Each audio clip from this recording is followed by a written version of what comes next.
এরপরে প্রশ্ন হলো, একজন স্ত্রী তার স্বামীকে সবসময় খুশি রাখেন এবং ওই স্ত্রী নামাজ আদায় করেন, রোজাও পর্দা করেন, এরপরও তার স্বামী পরকিয়া করেন, ওই স্বামীর কি শাস্তি হবে? এই স্বামী তো নিমক হারাম স্বামী। এরকম অনেক নিমক হারাম আছে ভাই, অনেক কপাল পড়া আছে ভাই। এটা শুধু পুরুষদের মধ্যে না, মহিলাদের মধ্যেও আছে।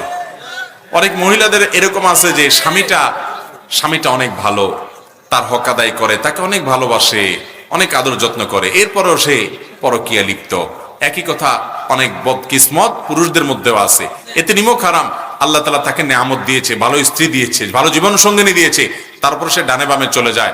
মনে রাখবেন, যারা নিজের স্ত্রী রেখে অন্য মহিলাদের দিকে নজর যায়, তাদের কথা মনে আসে, তাদের দিকে তাদের দৃষ্টি যায় এবং পরকীয়া লিপ্ত হয়, তাদের জন্য নবী সাল্লাল্লাহু আলাইহি সাল্লামের একটি কথা তিনি বলেছেন যে, দেখো, তার পুরো হাদিসের খোলাসা হলো যে কোন পুরুষ সে যেন এটা চিন্তা করে, বিবাহিত পুরুষ, যে আমার স্ত্রীকে আল্লাহ তাআলা যেই যে নেয়ামত দিয়েছেন, অন্য সব নারীদেরকে সেম নেয়ামত দিয়েছেন, অন্যদের কাছে যা আমার স্ত্রীর কাছে যা আছে, আমার স্ত্রীকে ভালোবেসে তাকে আন্তরিকতা দিয়ে তার মাধ্যমে আমি আল্লাহর সেই নেয়ামত আমি পেতে পারি, আমার সেই প্রয়োজন পূরণ হতে পারে, যে আমি অন্যের মাঝে চেষ্টা করছি। এই একটা মহাসত্য যদি কেউ তার অন্তরে ভালো করে গেঁথে নিতে পারে, তাহলে সে পরকীয়াতে আর যাবে না, ওখান থেকে বের হয়ে আসবে ইনশাআল্লাহ। অতএব আল্লাহ রাব্বুল আলামিন পরকীয়ার এই ব্যাধি থেকে আমাদের সমাজের মানুষকে হেফাজত থাকার তৌফিক দান করুন। ভাইরা আমার, জেনাতে যারা যায় তাদেরকে শয়তান বুঝায় যে না, তুমি যার সাথে সংসার করছো, বসবাস করছো, এর চাইতে আরো আরামের জায়গা, এর চাইতে আরো সুখের জায়গা আছে। শয়তান মরুচিকার মতো এখানে টানে ওখানে টানে, যে একবার ওই গর্তে পা দিয়ে দেয়, সে এরপরে বুঝে হায় হায় আমার সব ধ্বংস করছি, শয়তান তো আমাকে মিথ্যা প্রতিশ্রুতি দিয়েছে। আল্লাহ তাআলার মহাসত্য ওয়াদার কাছে আমরা মাথা নত করে শয়তানকে বিশ্বাস করব। মাগরিবের আজানের পর 2 রাকাত নামাজ পড়া যাবে কিনা? মাগরিবের আজানের পর একামতের আগে 2 রাকাত নামাজ আছে কিনা? একটা হাদিস আমরা জানি, নবী সাল্লাল্লাহু আলাইহি সাল্লাম বলেছেন, বাইনা কুল্লি আযানিন ওয়া ইকামাতিন রাকাতান, প্রত্যেক আজান এবং একামতের মধ্যে 2 রাকাত নামাজ আছে। এখন প্রত্যেক নামাজে তো এটা আছে বুঝলাম, কিন্তু মাগরিবে কি হবে? মাগরিবে তো সূর্য ডুবার পর আজান হয়, আজানের পরে জামাত হয়, মাঝখানে তো নামাজ নাই, তাহলে এখানে 2 রাকাত কি হবে?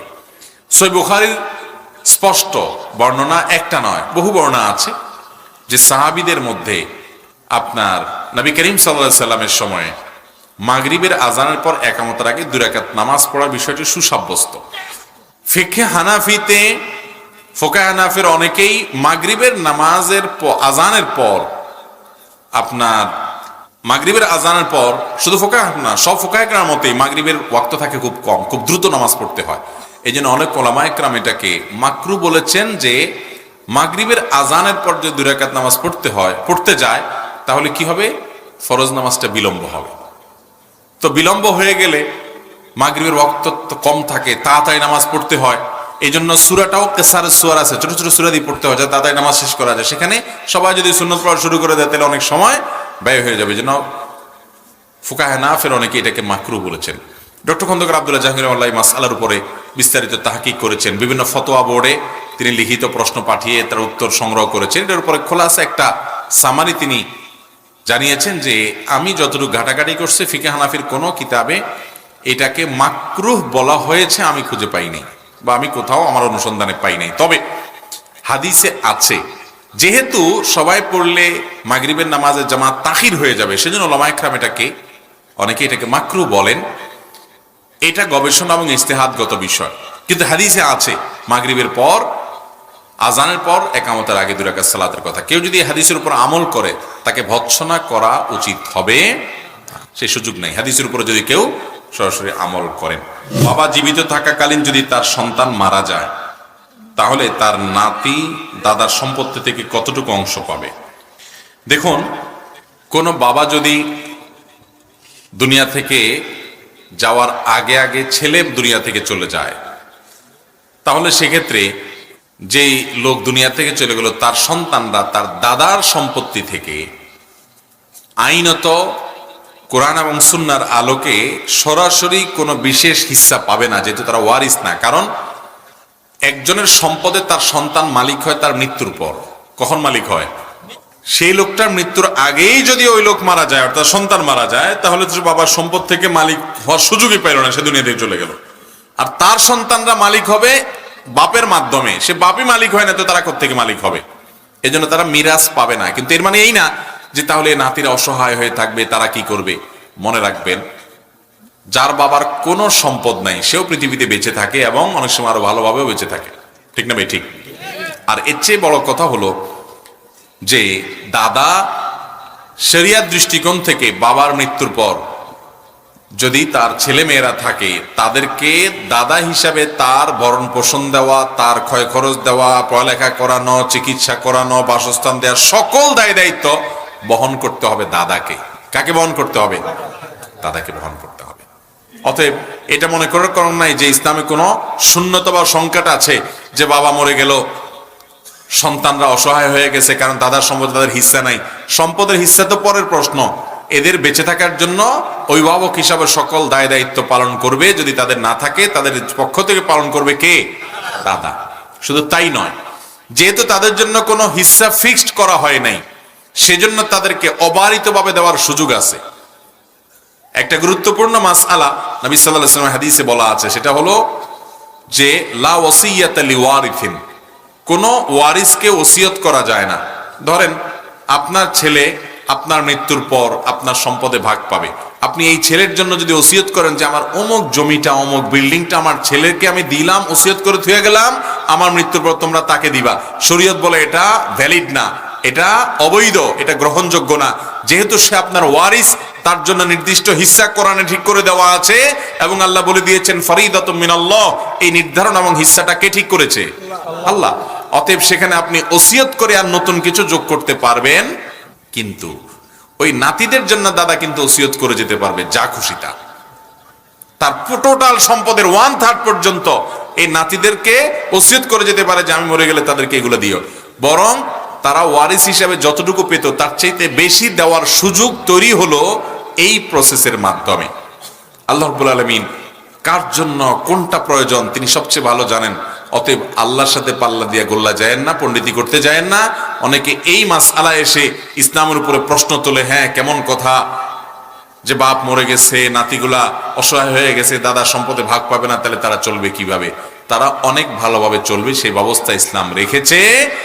এখানে যেহেতু বাবার তরফ থেকে মিরাজ পাওয়ার সুযোগ নাই, সেজন্য দাদার তরফ থেকে একদা তাদের দায়ভার নেওয়ার অবশ্য কর্তব্য তার উপরে বর্তায় যদি তাদের নিজেদের সামর্থ্য না থাকে। দ্বিতীয়ত, ওসিয়তের মাধ্যমে তারা যা পেত মিরাজ হিসাবে তার চাইতে বেশি পাওয়ার সুযোগের পথ আল্লাহ তাআলা খোলা রেখেছেন এবং সেটা হবে সামাজিকভাবে তাকে যেরকম ধরার সুযোগ আছে। শুধু সামাজিকভাবে না, সারা পৃথিবীতেই ম্যাক্সিমাম ফ্যামিলিতেই এ ধরনের পরিস্থিতিতে দাদারা আন্তরিক হয়ে তারা কিছু না কিছু করে।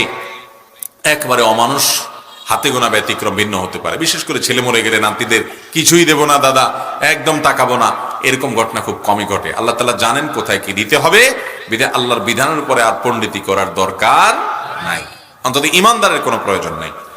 বাংলাদেশে বর্তমান প্রেক্ষাপটে মহিলাদের মসজিদে গিয়ে জামাতে নামাজ আদায় করা জায়েজ আছে কিনা? বর্তমান প্রেক্ষাপট আর ভবিষ্যৎ প্রেক্ষাপট সর্বাবস্থার জন্য শরীয়তের মাসআলা এক্ষেত্রে একই রকমই এবং সব ক্ষেত্রে একই। নবী করিম সাল্লাল্লাহু আলাইহি সাল্লাম অত্যন্ত পরিষ্কার ভাষায় জানিয়েছেন, একজন মহিলা নবী সাল্লাল্লাহু আলাইহি সাল্লামের পেছনে নামাজ পড়ার জন্য মসজিদে নববীতে আসতেন। ভালো করে শুনে রাখেন, নবী করিম সাল্লাল্লাহু আলাইহি সাল্লাম তাকে বললেন, তোমার জন্য মসজিদে এসে নামাজ পড়ার চাইতে তোমার বাসার নামাজ পড়া উত্তম। বাসার এরিয়ার ভিতরে, বাইরের এরিয়ার ভিতরে নামাজ পড়া উত্তম মসজিদে আসার চাইতে। আর এরিয়ার ভিতরে পড়ার চাইতে বাইরের ভেতরে ঢুকলে পড়লে আরো বেশি উত্তম। ভেতরের আরো কোনো ভেতরে কক্ষ থাকলে সেখানে পড়লে আরো বেশি উত্তম তোমার জন্য। অর্থাৎ পুরুষরা মসজিদে এসে নামাজ পড়লে যে সওয়াব পাবে, তুমি ভেতরে নামাজ পড়লে তার চেয়ে বেশি সওয়াব পাবা।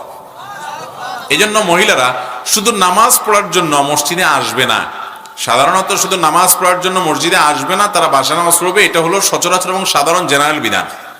তবে মসজিদে তারা তালিমের উদ্দেশ্যে, তাআল্লুমের উদ্দেশ্যে আসবে। যদি দেখা যায় যে সেখানে দিনই কোনো প্রোগ্রাম হয়, শেখার দরকার হয়, অবশ্যই ইলম শেখার জন্য তারা আসবে পর্দাপোশিদের সাথে। সেই সাথে বাজারে, ডাক্তারের কাছে, শপিং মলে, বাহিরে, সফরে যাচ্ছে, বাপের বাড়ি, অন্য কোনো জায়গায় বেড়াতে যাচ্ছে, তাহলে এরকম পথে যখন তাদের নামাজের ওয়াক্ত হবে, তখন কি তারা বলবে যে ঠিক আছে ওই যে বাসায় তো নামাজ পড়া উত্তম, তাহলে বাসায় যায় পড়বো ওয়াক্ত গেলেও? এটা করবে? তখন ওই অবস্থায় মসজিদগুলোতে গিয়ে নামাজ পড়বে। এই জন্য শহরের এবং পাবলিক প্লেসে রাস্তার পাশের যেসব মসজিদগুলোতে পথচারী বিভিন্ন রকম মানুষ মহিলাদের নামাজ পড়ার প্রয়োজন হয়, সেগুলোতে অবশ্যই মহিলাদের জন্য ব্যবস্থা রাখা উত্তম এবং উচিত এবং কর্তব্য। অনেক মসজিদ আছে, শহরের মসজিদ, সেখানে মহিলাদের জন্য নামাজের কোনো ব্যবস্থা নেই। ডক্টর খন্দকার আব্দুল্লাহ জাহাঙ্গীর রহমাতুল্লাহ বলতেন যে মহিলারা বাসায় অবস্থান করবে, প্রয়োজন হলে তারা বাহিরে যাবে, এটা ইসলামের নির্দেশ। এখন যেভাবেই হোক আমাদের মহিলারা সব রাস্তা বাইর হয়ে গেছে, আমরা আটকে রাখতে পারি নাই। তো যেহেতু পারলাম না, এখন বাইর হয়ে গেছে, এখন আমাদের সামনে অপশন দুইটা। একটা হলো যাদের রক্ত হলে নামাজ পড়ার সুযোগ দেবো, আর একটা হলো যে না বাইর হইছিস কেন, নামাজ টামাজ নাই, বাসা যায় পড়িস রক্ত গেলে। কোনটা করবেন? নামাজের ব্যবস্থা রাখা দরকার, বিশেষ করে এরকম পরিস্থিতিতে। অতএব সফরে, ফেরিঘাটে, বাস স্টেশনে, পাবলিক প্লেসে, আমাদের দেশে বাস স্টেশনগুলোতে মহিলাদের নামাজের ব্যবস্থা এখন হচ্ছে অনেকটা, কিন্তু অনেক জায়গায় এখনো হয় নাই। মার্কেটগুলোতে প্রচুর মহিলারা আসে, তারা নামাজ কোথায় পড়বে? ব্যবস্থা থাকতে হবে অবশ্যই। এরপরে প্রশ্ন, মিরাজের ঘটনায় আমরা শুনেছি যে রাসূল সাল্লাল্লাহু আলাইহি সাল্লাম দোজখ ও বেহেশতের কিছু সংখ্যক মানুষকে দেখতে পান যারা শাস্তি ও নিয়ামত ভোগ করতেছিল। আমার প্রশ্ন হলো, হাদিসে উল্লেখ আছে যে আমাদের নবীর উম্মত ছাড়া তো কেউ আগে জান্নাত ও দোজখে প্রবেশ করবে না। হাসরের মাঠে হিসাবের পরে আমার নবীর উম্মতি আগে বেহেশতে যাওয়ার অনুমতি পাবেন। তাহলে মেরাজের ঘটনায় যেটা বর্ণনা করা হয়েছে তারা কারা, উক্ত বিষয়ে আলোচনা করবেন। মাশাআল্লাহ, সুন্দর একটা প্রশ্ন। আপনারা জানেন মেরাজে নবী করিম সাল্লাল্লাহু আলাইহি সাল্লামকে বিভিন্ন লোকের জান্নাতে যাকার এবং জাহান্নামে যাওয়ার দৃশ্য দেখানো হয়েছে। প্রশ্নকর্তা ভাইয়ের প্রশ্ন হলো, নবী করিম সাল্লাল্লাহু আলাইহি সাল্লামকে কিভাবে জান্নাতে জাহান্নামে থাকা লোক দেখানো হলো? প্রথম কথা হলো হাসরে বিচার হবে, তারপরে তো মানুষ জান্নাতে জাহান্নামে যাবে। এরপরে কথা হলো জান্নাত উদ্বোধন হবে না এই নবীর উম্মত দিয়া, তাহলে আগে থেকে কিভাবে অন্যরা গেল? এই প্রশ্নের উত্তর হলো ভাই, প্রথমত নবী করিম সাল্লাল্লাহু আলাইহি সাল্লামকে মেরাজে নিয়ে যে আল্লাহ তাআলা জান্নাত দেখিয়েছেন, জাহান্নামের কিছু দৃশ্য, কিছু অপরাধের শাস্তি কেমন হচ্ছে, শাস্তি কিছু মানুষ পাচ্ছে, সেই দৃশ্যগুলো যে দেখানো হয়েছে, এটা সম্পূর্ণ গায়েবের বিষয়। গায়েব মানে অদৃশ্যের জগতের বিষয়, আলমুল গায়েব যেটাকে বলা হয়। আমরা কোরআনে কারীমের সূরা বাকারার একবারে শুরুর দিকে পড়েছি, আলিফ লাম মিম যালিকাল কিতাব লা রাইবা ফি হুদাল লিল মুত্তাকিন আল্লাযীনা ইউমিনুনা বিল গায়ব। যারা অদৃশ্যের যেসব বিষয়গুলোতে কোরআনে বর্ণনা আছে, বিশুদ্ধ হাদিসে বর্ণনা আছে, সেগুলোকে যারা বিশ্বাস করে এরা কোরআন থেকে হেদায়েত প্রাপ্ত হবে। অতএব অদৃশ্যের জগতের সবকিছুকে আমি আমার বিবেক দিয়ে দৃশ্যমান জগতের সাথে হুবহু ম্যাচ করে মিলিয়ে বোঝাটা, এটা বোঝার চেষ্টা করাটা বোকামি ছাড়ার কিছুই নয়। সেখানে আল্লাহ তাআলা তাকে কিভাবে কি দেখিয়েছেন, তার রূপ আসলে কি, বিস্তারিত ব্যাখ্যা হাদিসে যেহেতু নাই, তিনি দেখেছেন আমরা এটুকু জানি। অতএব আমরা তার এই দেখাটাকে এইভাবে ব্যাখ্যা করতে যাব না যে হ্যাঁ আপনার আগে থেকে নবী সাল্লাল্লাহু আলাইহি সাল্লামকে আল্লাহ তাআলা কিছু মানুষকে জাহান্নামে ফেলে তাকে দেখাইছেন হান্তান ইত্যাদি ইত্যাদি। বরং প্রথম কথা হলো আল্লাহ তাআলাই ভালো জানেন যে এটার মূল বিষয়টা কি। তবে অনেক ইমামগণ, অনেক বিশ্লেষক, ওলামায়ে কেরাম বলেছেন যে এখানে তাকে ডামি দেখানো হয়েছে। ডামি বুঝেন? ডামি মানে হলো যে জাহান্নামের শাস্তিটা এই টাইপের হবে, জাস্ট ওইটা বোঝার জন্য একটা দৃশ্য তাকে দেখানো হয়েছে, জান্নাতের দৃশ্য এরকম দেখানো হয়েছে। আর আবু হুরায়রা রাদিয়াল্লাহু তাআলা আনহুর যথাসম্ভব ওনার ব্যাপারে আমি যদি ভুল না বলে থাকি, ওনার জুতার আওয়াজ নবী সাল্লাল্লাহু আলাইহি সাল্লাম জান্নাতে শুনতে পেয়েছেন। এটা ওনার উম্মত, নবী সাল্লাল্লাহু আলাইহি সাল্লামের উম্মত। তাহলে এটা ঠিক যে জান্নাত জাহান্নামে মানুষ প্রবেশ করবে কিয়ামতে বিচারের পর। এখন কেউ প্রবেশ করেছে এমনটি কোনো বর্ণনা থেকে জানা যায় না। কবরের আযাব সত্য, মহাসত্য, কবরের শান্তি এবং নিয়ামত মহাসত্য, আহলুস সুন্নাত জামাতের আকীদা, কোরআনে বহু আয়াত এবং বিভিন্ন হাদিস দ্বারা প্রমাণিত, সেটি ভিন্ন বিষয়। কিন্তু জান্নাত জাহান্নামে আসলে আদতে কেউ প্রবেশ করেছেন বলে কোনো আয়াত হাদিসে নাই। তার নবী সাল্লাল্লাহু আলাইহি ওয়াসাল্লাম দেখলেন যে অদৃশ্যের জগতে সেই দেখাটার ধরন কি ছিল, ওইটা কি ডামি না ভিন্ন কিছু, সেটার ইলম একমাত্র আল্লাহ তাআলা ভালো জানেন। তবে প্রবেশ করবে জান্নাতে কিংবা জাহান্নামে কিয়ামতে বিচারের পরে। এখন যেটা দেখেছেন তিনি, আল্লাহ তাকে দেখিয়েছেন, এটা ভবিষ্যতে কি হবে আল্লাহ তাআলা চাইলে সেটা আগে দেখাতে পারেন কি পারেন না? আল্লাহর জন্য তো অসম্ভব কিছুই না। মেয়েরা টাকনুর উপর পাজামা পরতে পারবে কি? মেয়েরা যদি বাসা বাড়িতে থাকে, মাহরামদের সামনে থাকে, তাহলে টাকনুর উপরে পাজামা পরলে অসুবিধা নেই। 3/4 পাজামা পরলেও চলবে, হাঁটুর নিচে ঢাকা আছে চলবে। বাবা আছেন, ভাই আছেন, স্বামী আছেন, মাহরামদের সামনে। গায়ের মাহরামদের সামনে যদি হয়, ভাসুর আছেন অথবা বাহিরে যখন যাচ্ছে, তখন অবশ্যই টাকনুর উপরে পাজামা পরে তিনি যদি এই অবস্থায় যান উপরে বোরকা ইত্যাদি না থাকে, অর্থাৎ ওইভাবে চলেন। যেমন আজকাল বের হয়েছে কি প্লাজো পায়জামা, ধুতি পায়জামা বাইর হয়েছে না কিছু, এগুলো টাকনুর উপরে শুধু না, ওই যে ধুতি যেটা এটা তো পেছন থেকে, প্লাজোটা অবশ্য আপনার এই অনেক ইয়া থাকে না, ঢেলা থাকে। তো সচরাচর প্লাজো যদি আপনার টাকনুর উপরে থাকে, তো সেটা নাজায়েজ হবে বাহিরে প্রদর্শন করে বেড়ালে। আর ডোলা থাকুক টাইট থাকুক, এগুলো সব ঢেকে ঢুকে নিজের সৌন্দর্যকে অপ্রকাশিত রাখতে হবে। আর যদি ওই যে ধুতি পাজামা যেটা পরে ওইটা পেছন দিক থেকে আপনার পায়ের দিক থেকে একটু ধুতির মতো উঠানো থাকে, তাহলে তার পায়ের গোছার কিছু অংশ দেখা যায়, এটা জায়েজ হতে পারে না যদি পরপুরুষের সামনে হয়। দেখেন নারীদের সৌন্দর্যকে ইসলাম এত ঢেকে ঢুকে পর্দা করে যেতে বলেছে কেন? কেন ভাই? নারীদেরকে ছোট করার জন্য, হেয় করার জন্য, নারীকে অধিকার কম দেওয়ার জন্য? নারীকে সম্মান দেওয়ার জন্য। যে একজন মুসলিম নারীকে নিয়ে বাজারের রাস্তার মানুষরা বাজে চিন্তা করবে, এটা কখনো একজন মুসলিম নারী কল্পনা করতে। একজন নারী যদি তার সৌন্দর্য প্রকাশ করে অশ্লীল এবং খোলামেলা পোশাক আশাকে বাইর হয় সেজে গুজে, তাহলে তাকে রাস্তাঘাটে পথে যত মানুষ দেখে সবাই তো মায়ের মতো পবিত্র চিন্তা করে, তাই না? বোনের মতো পবিত্র চিন্তা করে। কি চিন্তা করবে? খারাপ চিন্তা করবে কি করবে না? এইভাবেই মানুষের সৃষ্টি, অর্থাৎ প্রকৃতিগতভাবে মানুষের টানটা এরকম। আপনি তার সামনে এই বাজে ভাবে যখন উপস্থাপন করবেন কোন নারীকে, বা কোন নারী নিজেকে উপস্থাপন করবে, তখন তাকে নিয়ে বাজে চিন্তা করা হবে। একজন মুসলিম নারী তিনি কখনো এটা করতে দিবেন না। আপনি আপনার কথা চিন্তা করেন, আপনার স্ত্রী, অনেক কপাল পোড়া পুরুষ আছে, বেকুব কিসিমের পুরুষ আছে, নিজের স্ত্রীকে বাহিরে নেওয়ার সময় সাজুগুজু করে খোলা মেলা পেট খালি পিঠ খালি নাকের উপর এক নোক্তা এমনে সেমনে বাইর করে নিয়ে বের করে নিয়ে গেছে, খোলামেলা পোশাকে, অশ্লীল পোশাক আশাকে। যখন বাইরে নিয়ে গেছেন আপনি, আপনার এই বউকে নিয়ে আপনি যাচ্ছেন হনহনায়া রাস্তার পাশ দিয়া, মার্কেটে, সুপার মার্কেটে, দোকানে, পাটে, যত মানুষ রাস্তাঘাটে দেখে সবাই তো দেখে দেখে পবিত্র চিন্তা করে নাকি? আপনি নিজে এরকম অন্যের মহিলা দেখার পর, 10টা মহিলা দেখার পর, বারবার দেখার পর আপনার মনে কি চিন্তা আসে? আপনি যদি বলেন না আমার মনে কখনো বাজে চিন্তা আসে না, আমি একেবারে ফেরেশতার মতো চিন্তা করতে পারি, তাহলে আমি বলবো আপনি আস্তে একটা মিথ্যুক। হয় মিথ্যুক, আর না হলে আপনি অসুস্থ, আপনার ডাক্তার দেখানো উচিত। ভাইরা আমার, আমাদের নাস্তিক বন্ধুরা এই জায়গায় আসলে তারা খুব সাধু সেজে যায়, বলে যে হ্যাঁ হুজুরদের মনটাই খারাপ, এই বেটারা সবসময় বাজে চিন্তা করে, একটা মহিলা দেখলেই বাজে চিন্তা করতে হবে, এমন কোনো কথা আছে? তোমার মন তুমি ঠিক করো। এর চাইতে হাস্যকর এবং পাগলামি কথা আল্লাহর জমিনে আরেকটা হতে পারে না। তুমি এমন পরিস্থিতি তৈরি করবা যে পরিস্থিতিতে মানুষের দৃষ্টি মন সেদিকে আকৃষ্ট হবে, আবার বলবা না তোমার দৃষ্টিও তুমি বাইন্দা রাখো, তোমার মনও তুমি বাইন্দা রাখো, এটা কোনোদিনই সম্ভব। পশ্চিমা দুনিয়াতে সব মহিলারাই প্রায় খোলামেলা চলাফেরা করে, সেখানকার পুরুষ সাথে সবাই পবিত্র চিন্তা করে, তাই না? পত্রপত্রিকা এবং গুগলে সার্চ দিয়ে দেখেন যে কি পরিমাণ নারীরা নিগ্রহের শিকার হয়, যৌন নিগ্রহের শিকার হয়, কর্মস্থল থেকে নিয়ে সর্বত্র। আমাকে একবার বাংলাদেশের একজন প্রথম সারির স্থপতি, নাম বললে সবাই চিনে যাবেন, আমি বলবো না, কোন একটা টেলিভিশন প্রোগ্রাম শেষে আমাকে উনি বলতেছেন, ভাই আপনি কি জানেন যে আমেরিকার মতো দেশে, পশ্চিমা দুনিয়ার অনেক দেশে কয়েক সেকেন্ডের জন্য যদি বিদ্যুৎ চলে যায়, তাহলে লিফটের মধ্যে অন্যান্য জায়গায় কি পরিমাণ নারীদের উপরে যে পাশবিক নির্যাতন হয় সেটা আপনি কল্পনা করতে পারবেন না। এবং বিভিন্ন রেশিও এবং রেজাল্ট আছে, সেটা যদি আপনি দেখেন আপনি অবাক হয়ে যাবেন। তাহলে তথাকথিত পুরুষের মন ভালো করে ফেলো, চোখ ভালো করে ফেলো, এই মেথডে পৃথিবীর কোন দেশে নারীরা সেফ হতে পারে?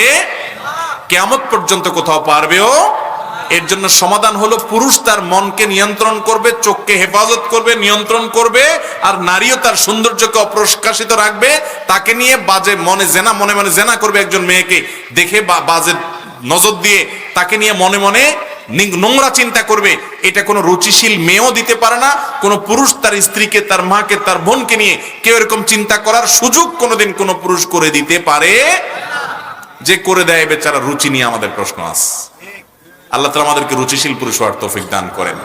বউরে একেবারে সাজায়া গোজায়া খোলামেলা কইরা মেয়েকে, বউকে, বোনকে রাস্তায় বাইর হবেন? চিন্তা করে দেখেন আপনি কি করছেন। সৌদি আরবে, মিডল ইস্টে, আপনার অনেক আরব দেশে আছে, অনেক মানুষ আছে দেখছি যে ইসলাম মানার ব্যাপারে অত ধার ধারে না, টাকুর নিচে পায়জামা জুব্বা পড়তেছে, মুখে দাড়ি নাই, হয়তো বিড়ি সিগারেট খায়, অনেক না জায়েজ কাম করে, কিন্তু শেয়ানা পাবলিক বোরে বোরকা ছাড়া বাইর করে না, কারণ জানে নিজে তো রুগী। রুগী তো সবাই কম বেশি, আল্লাহ মাফ করুক, এটা তো আল্লাহ তাআলা এভাবে সৃষ্টি করেছেন, কারণ ভিতরে রোগটা একটু বেশি, নিয়ন্ত্রণ করতে পারে না, ওটা ডাইরেক্ট রুগী। তো সে এই জায়গায় খুব শেয়ানা। একটা বাড়িও পাওয়া খুব কম হবে, মানে নর্মাল যে বাড়িগুলো আছে, একটা বাড়িও পাওয়ার সম্ভাবনা কম যে বাড়িতে পুরুষদের দরজা আলাদা নাই, মহিলাদের দরজা আলাদা নাই। আমি সৌদি আরবের কথা বলতেছি, প্রায় ছোটখাটো প্রত্যেকটা বাড়িতেই পুরুষদের দরজা একটা, মহিলাদের দরজা আর একটা, পুরুষদের জন্য একটা সিঁড়ি, মহিলাদের জন্য একটা সিঁড়ি। ছোট বাড়ি, গরিবের বাড়ি, তারপরও দরজা আলাদা, যে মুখোমুখি হইতে দিবে না নিজের বউকে কারোর, এরকম আত্মসম্মান বোধ ওদের। আর আমাদের লজ্জা শরম এমন, রুচি এমন নষ্ট হওয়া হয়েছে, নিজের বউটারে সাজুগুজু করে ছবি তুলে ফেসবুকে আপলোড করে ছাড়ে, এটা আমার বউ, সবাই বন্ধুরা লাইক দিয়ে যাও। বন্ধুরা সবাই দেখে চোখের জেনা করে, মনে মনে জেনা করে, মনে মনে নোংরা চিন্তা করে, অনেকে আজে বাজে কথাও লেখে, বেহায়ার মতো আবার ওইগুলাকে সে খুব উপভোগও করে। এরকম ফালতু চিন্তার রুচির লোক অনেক। আল্লাহ আমাদেরকে সুরুচিশীল মানুষ হওয়ার তৌফিক দান করুন। এরপরে প্রশ্ন হলো, বিবাহের মহরের পরিমাণ কতটুকু হওয়া উত্তম? ভাইরা আমার, বিবাহের মহর এটা যত কম হবে তত বরকতময় হবে বিবাহ। বিবাহের মহর যত কম হবে, বিবাহ তত বরকতময় হবে। নবী করিম সাল্লাল্লাহু আলাইহি সাল্লাম বলেছেন, সবচেয়ে বরকতময় বিবাহ, সবচেয়ে উত্তম বিবাহ হলো যে বিবাহতে খরচ কম। অন্য হাদিসে আসছে, যে বিবাহতে মহরের পরিমাণ কম, ওই বিবাহ সবচেয়ে উত্তম বিবাহ। খায়রুস সাদাকে আইসারুহু, সবচেয়ে উত্তম মহর হলো যে মহরের পরিমাণটা কম থাকে। এবং অন্য এক হাদিসে আসছে, ইন্না আযামান নিকাহি বারাকাতান আইসারুহু মাউনাতান, ওই বিয়ে সবচেয়ে বরকতময় হয় যে বিয়েতে মহরের পরিমাণ কম থাকে। এই হিসেব করলে আজকাল কয়টা বিয়ে বরকতময় হয় সেটা একমাত্র আল্লাহ ভালো জানে। মেয়ের বাপরা 10 লাখ, 20 লাখ, 30 লাখ হাঁকায় বসে থাকে, কেন? যাতে বিয়েটা টিকে। আর নবী সাল্লাল্লাহু আলাইহি সাল্লাম বলে দিয়েছেন, মহরের পরিমাণ বেশি হলে বরকত কম হবে, ওইটাতে বরং রিস্ক হবে, টিকবে কম, সম্ভাবনা কম থাকবে, মহর থাকবে কম, বিয়েতে বরকত হবে বেশি। নবী সাল্লাল্লাহু আলাইহি সাল্লামের ওয়াদা, আল্লাহ থেকে জেনে তিনি ওয়াদা করেছেন, নিজে থেকে করেন না। অতএব মেয়ের বাবারা নবী সাল্লাল্লাহু আলাইহি সাল্লামের কথার প্রতি বিশ্বাস নাই, ওই 10 লাখের ফিগারের প্রতি বিশ্বাস আছে। এটা খুবই জঘন্য বিষয়, একটা বাজে কালচার হয়ে গেছে আমাদের সমাজে। আরে ভাই, যার অনেক সামর্থ্য আছে, আল্লাহ কোটি কোটি টাকা দিয়েছে, সে 10 লাখ 20 লাখ মহর দেখ, ভিন্ন কথা। কিন্তু যেই ছেলেটা বেতন পায় 20,000 টাকা, আপনি জানেন আপনার মেয়েকে যার সাথে বিয়ে দিতে যাচ্ছেন সে বেচারা বেতন পায় 20,000, 25,000, 30,000, তো আপনি তার কাছ থেকে 10 লাখ টাকা মহর দাবি করেন কোন মুখে? কোন মুখে আপনারা দাবি করেন? এটা রীতিমতো জুলুমের পর্যায়ে চলে গেছে। এই জন্য আমি প্রায় বলি, আমাদের বাপ চাচাদের বয়সী যারা মুরব্বীরা যারা আছেন, এই যে ডানে বামে সামনে যেসব মুরব্বীরা আছেন, খবর নিয়ে দেখেন 70-80 ঘরে যাদের বয়স, এসব মুরব্বীদের বিয়ের মহর ছিল 5 টাকা, 7 টাকা, 10 টাকা, 3 টাকা, 1 টাকা, 2 টাকা। সে যুগের 1 টাকা, 2 টাকা, 10 টাকা এই যুগের তুলনায় অনেক বেশি ছিল, তাই বলে 10 লাখ টাকার বেশ কম ছিল না। কি বলেন? ওনাদের বিয়েগুলো বেশি টিকছে নাকি আজকালকার পোলাপানের বিয়ে 10 লাখ 20 লাখের নিচে হয় না, এখন বিয়ে বেশি টিকে? আগের গুলো বেশি টিকে না এখনকার গুলো টিকে? আগের গুলো সব মেড ইন জাপান, ভালোবাসা এত লাগা লাগছে, বিয়ে হয়েছে তো হয়েছে, শত শত বিয়ের ভিতরে 2-4টা ভাঙতো, আর এখন সব মেড ইন চায়না হয়ে গেছে। বিয়ে করে ঢোল তবলা পিটায়া হালাল হারাম বাজ বিচার নাই, বিশাল ফুর্তি করে আনন্দ করে বিয়ে করে মাত্র নিয়ে গেছে, কয়দিন পরে দেখা যায় ঠুস করে হয়ে গেছে। ভাইরা আমার, মহরের পরিমাণ বাড়ছে কিন্তু বিয়ের গুলোর লংজিভিটি, লাস্টিং করা, এটার পরিমাণ বাড়ে নাই, টেকসই শেষ হয়ে গেছে। কারণ সুন্নাহর বাইরে কল্যাণ থাকতে পারে। মেয়ের বাবারা মহরের পরিমাণ কমাবেন তো। আমরা যৌতুকের বিরুদ্ধে কথা বলি, সংগ্রাম করি, যুদ্ধ করি, ভালো কথা, সেটা চালিয়ে যেতে হবে। সচেতনতা অনেকটা বৃদ্ধি হয়েছে, মানুষ এখন অনেক সতর্ক, আলহামদুলিল্লাহ। কিন্তু মেয়ের বাবারা, আপনাদেরও তো দায়িত্ব আছে। আপনারা এতগুলো মহর চায় বসে থাকবেন, বিয়েকে কঠিন করে দিবেন। একটা ছেলে চাইলে জেনা করতে পারে কিন্তু বিয়ে করতে পারে না, এটা কোন সমাজ? বিয়েকে সহজ করেন। টাকা 10 লাখ 20 লাখের দিকে নজর দিয়েন না, নজর দেন ছেলেটার দিকে। বিশ্বাস করেন মেয়েটা সুখী থাকবে যদি ছেলেটাকে আপনি নেককার, মুত্তাকি, পরহেজগার, দিনদার, আল্লাহভীরু, ইমানদার, আল্লাহকে ভয় পায় এরকম একটা ছেলে যদি কর্মঠ দেখে আপনি বাছাই করে নিতে পারেন, আপনার ফ্যামিলির সাথে মোটামুটি ম্যাচ করে, ইনশাআল্লাহ আপনার মেয়ে অনেক সুখে থাকবে ওই পয়সার বস্তার চাইতে। বিয়ের জন্য একটা টাকার বস্তা না খুঁজে একটা ভালো ছেলে খোঁজেন। আল্লাহ তাআলা আমাদের মেয়ের বাবাদেরকে হেদায়েত দান করুন। তাহলে এই হাদিসের আলোকে যে হাদিসটা শোনালাম আপনাদেরকে, যে খায়রুস সিদাকে আইসারুহু, খায়রুন নিকাহি আইসারুহু, সবচেয়ে উত্তম বিবাহ যে বিবাহতে খরচ সবচেয়ে কম হয়। এখন আমাদের দেশে মনে করা হয় বিয়েতে যদি খরচ হয় অনেক টাকা, লাখ লাখ টাকা খরচ হয়, আমরা মনে করি ওরে বাপরে বাপ, এইটা মনে হয় একটা বিয়ে হইল। আর নবী সাল্লাল্লাহু আলাইহি ওয়াসাল্লামের ভাষ্য অনুপাতে ওই বিয়েতে কল্যাণের পরিমাণ সবচাইতে কম হবে। এজন্য ভাইরা, অপচয় নয়, অপব্যয় নয়, এবং মোহরের নামে বিশাল বড় ফিগার ধরাধরি যেন না হয়। আল্লাহ তাআলা মেয়ের বাবাদেরকে হেদায়েত দান করুন। কত দৃষ্টান্ত নিবেন আমার কাছে, শত দৃষ্টান্ত আমার কাছে আছে। মেয়ের বাবা ভালো ছেলে, উপযুক্ত ছেলে, কর্মঠ, পরিশ্রমী, আল্লাহভীরু, নিজের সাথে ফ্যামিলিগত ম্যাচ হয়, মোটামুটি দেখে দিয়ে দিছে, টাকা পয়সা বাজ বিচার করে নাই, অনেক সুখে আছে। বহু দৃষ্টান্ত আমার চোখের সামনে আছে।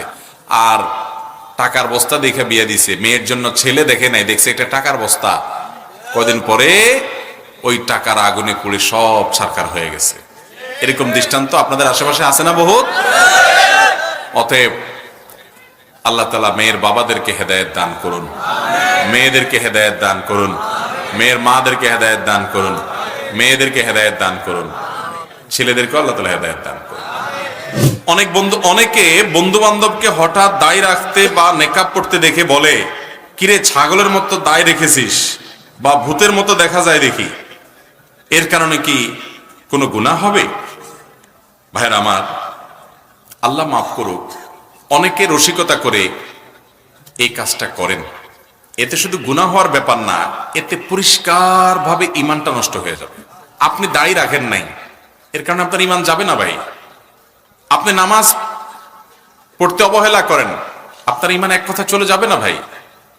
আপনি নিজে পর্দা করেন না, বোরকা পরেন না, ইমান যাবে না ভাই। গুনাহ হবে, এই গুনাহ আল্লাহর কাছে মাফ চাইলে আল্লাহ মাফ করতেও পারেন, সেটারও সুযোগ আছে। বাট আপনার কোন বন্ধু অনেকদিন পরে দেখা হয়েছে, আরে এখন সুন্দর দাড়ি হয়ে গেছে তার, আপনি দেখে মন্তব্য করলেন, কিরে ছাগলের মতো দাড়ি রাখছিস দেখি। নবী করিম সাল্লাল্লাহু আলাইহি ওয়াসাল্লাম একটা সুন্নতকে তাচ্ছিল্য করছেন, শেষ ঈমান। খুব ডেঞ্জারাস একটা বিষয়। ইস্তেহজা এবং ইস্তিগফাফ, বিশেষ করে দাড়ি, এটা শিআর ইসলাম, ইসলামের একটা নিদর্শন। মুসলমান পুরুষের আলামত, মুসলমান নারীর আলামত, সে পর্দা করবে।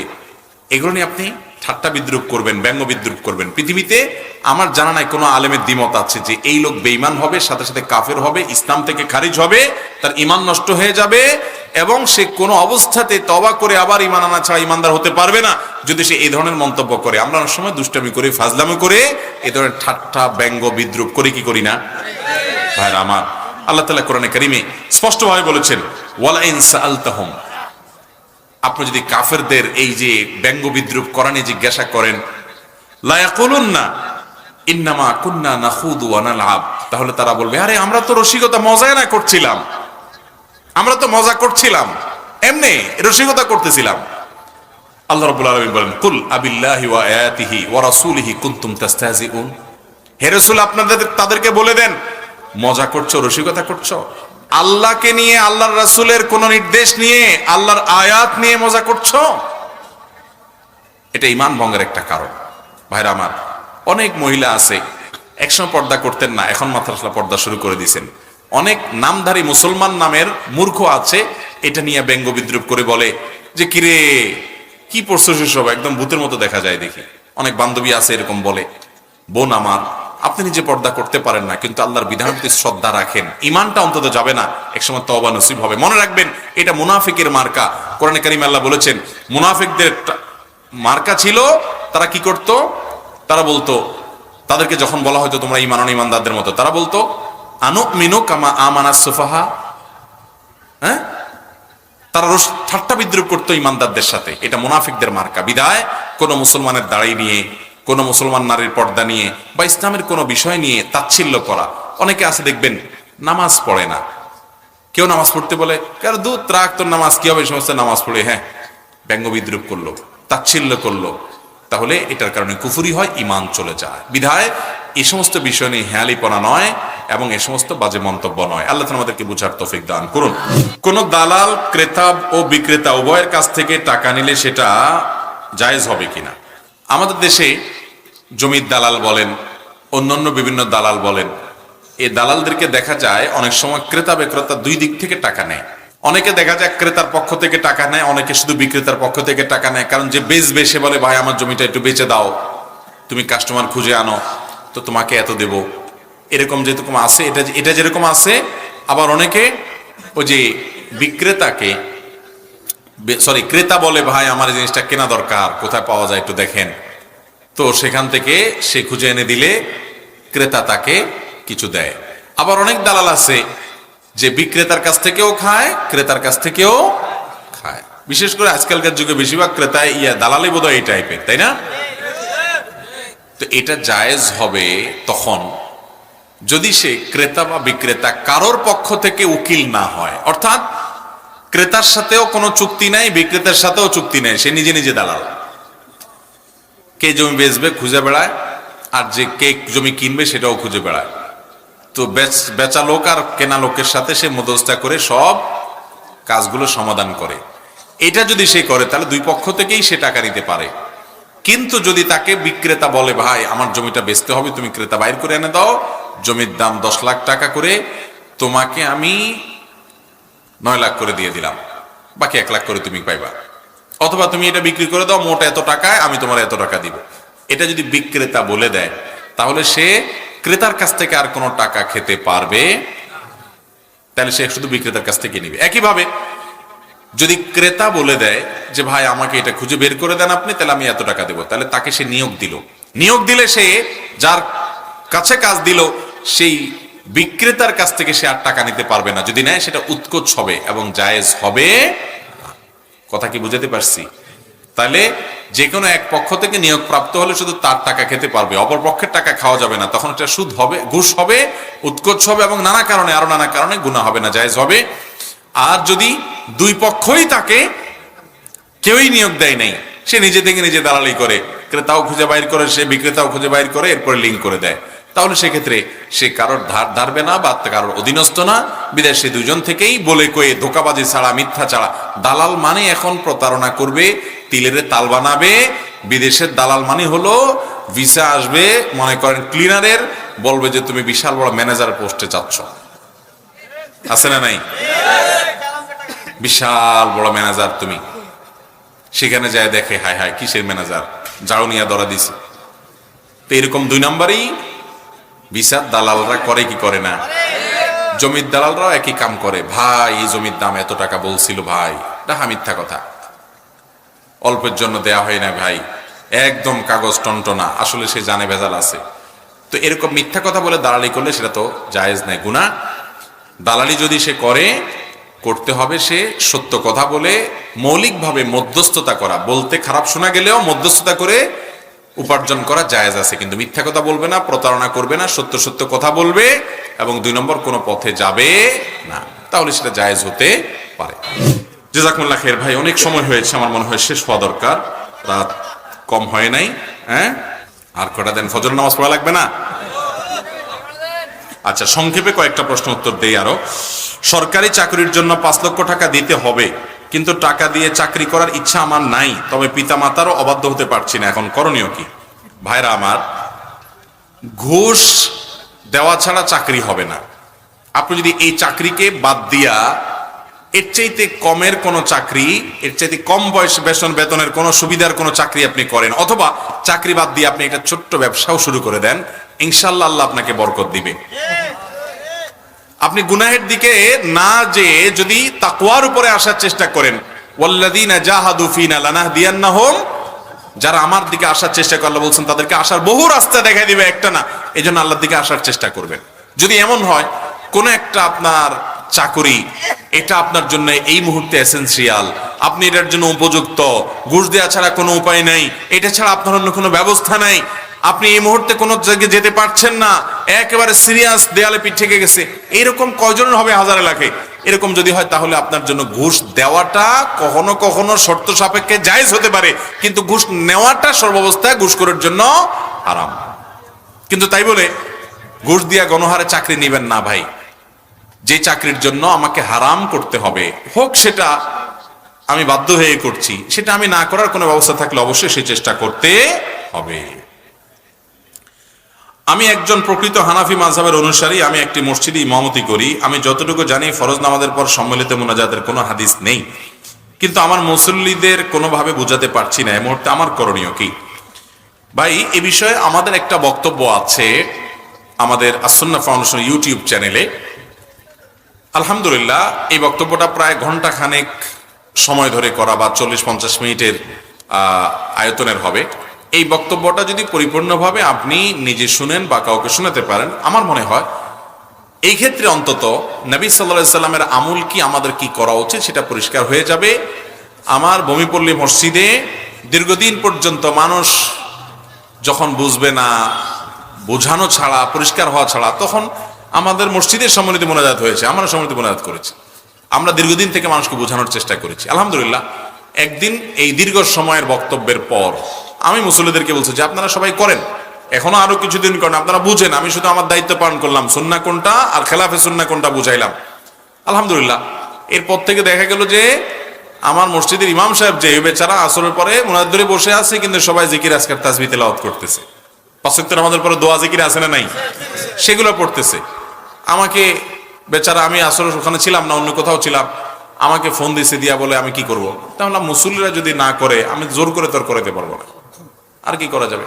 ভাইরা আমার, সুন্নাত এর আলো যখন জ্বালাবেন, বিদআত বা খেলাফে সুন্নাতের অন্ধকার এমনিতেই।